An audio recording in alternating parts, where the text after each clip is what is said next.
Hi friends, నేను మీ Soujanya. Welcome to my channel Souji food and travel. ధనుర్మాసం సందర్భంగా మన రామాలయంలో విశేషమైన పూజలు జరుగుతున్నాయి.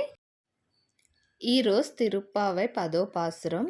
ఈ పెద్దామె చూడండి, 10వ పాసురానికి ఎంత చక్కగా అర్థం వివరిస్తున్నారు.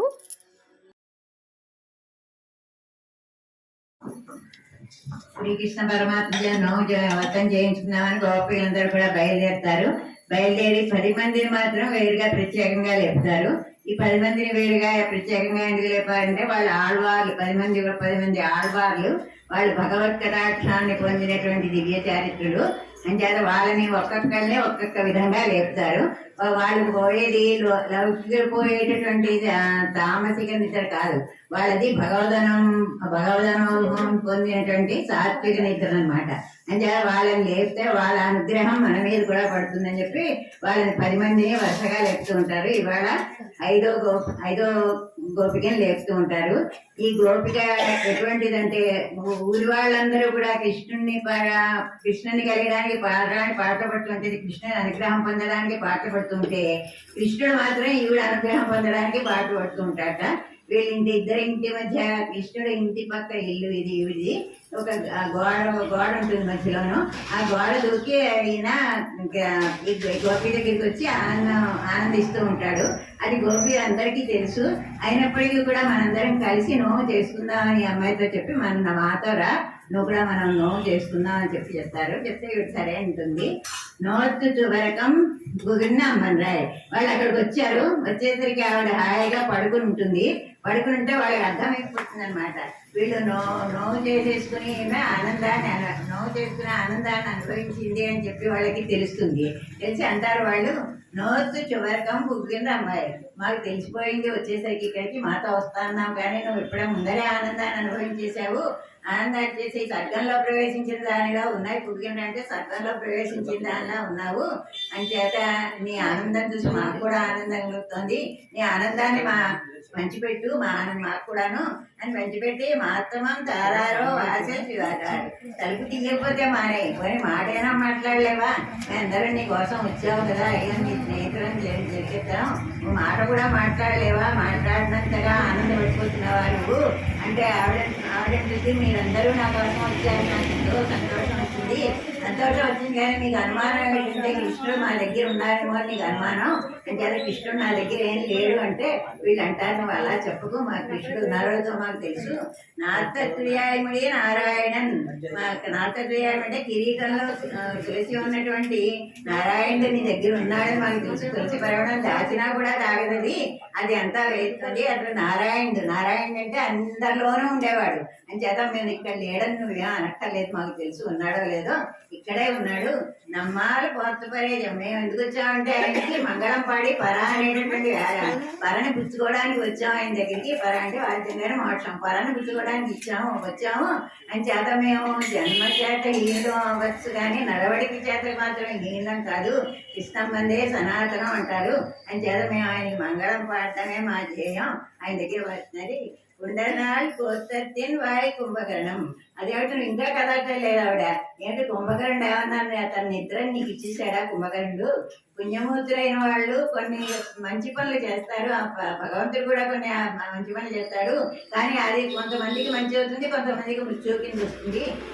అదే కుంభకర్ణుడు దీపం మీద పురుగు వాలితే ఆ పురుగే నశించిపోతుంది. ఒక ఆయన చెరువు తప్పించాడు అనుకోండి ఊళ్ళో వాళ్ళ కోసం. ఆ చెరువులో ఊళ్ళో వాళ్ళందరూ స్నానాలు చేస్తారు, హాయిగా ఉపయోగించుకుంటారు. కానీ దృష్టిహీనుడు ఆ చెరువులో పడి చనిపోతాడు. అదే ఆయనంత పాపం అది ఆయన పూర్వంలో వాడు చేస్తున్న పాపం మూలాన్ని అలా అయింది. అని చేత కుంభకర్ణుడు అలా చనిపోయాడు. వీళ్ళంటారు మళ్ళీ ఉత్పత్తిని వాయువులంతా కుంభకర్ణం. ఆ కుంభకర్ణుడు ఏమైనా నీకు నిద్ర ఇచ్చాడా? వాళ్ళ కుంభకర్ణుడు కనుక నీతో కనుక పోటీ వేసుకుంటే నువ్వే నెగ్గుతావు. ఎందుకంటే కుంభకర్ణుడు అతని తామసిక నిద్ర, నీది అనుభవం సాత్విక భవదానుభూతం పుట్టిన సాత్విక నిద్ర. అని చేత నువ్వే నెగ్గుతావు మాకు తెలుసు. అని చేత నువ్వులే తోర్తు మనకే పెళ్ళియ కాంతందా, నువ్వే లెగ్గుతావు, అతనే ఓడిపోతాడు.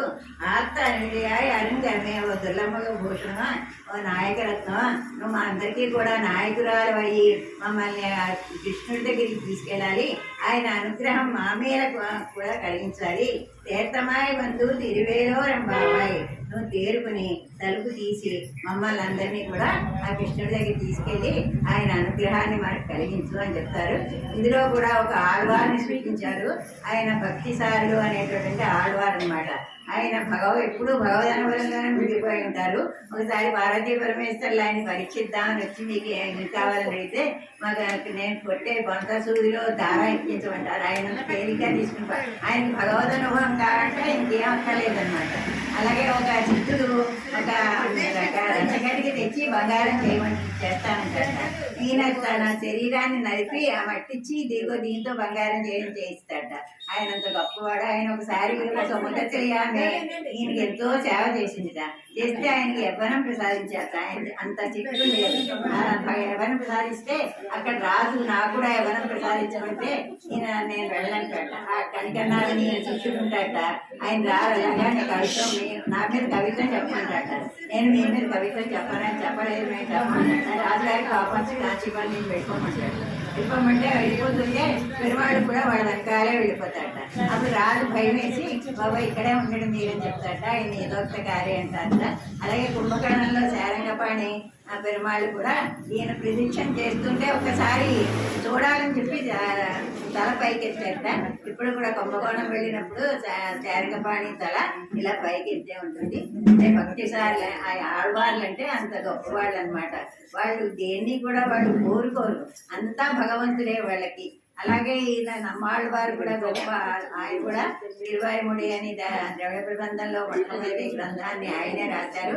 ఆయన యోగ సాధన వల్లే ఆయనే రాశారు. ఆయన భగవంతుడే. వాళ్ళు మాకు భగవంతుడి తప్ప మాకు ఇంకేం అక్కర్లేదు. వాళ్ళకి ఏం కోరికలు లేవు, అంతా భగవంతుడు తింటే ఆలోచించడం తప్ప. అటువంటి ఆళ్వారిని కూడా ఆళ్వారి రూపంలో ఉన్న సిద్ధోపాయం కలిగినటువంటి గోపిని 5వ గోపిని ఇవాళ వీళ్ళు లేపి వ్రతానికి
సంస్కృతి శతశర సిద్ధ మధ్య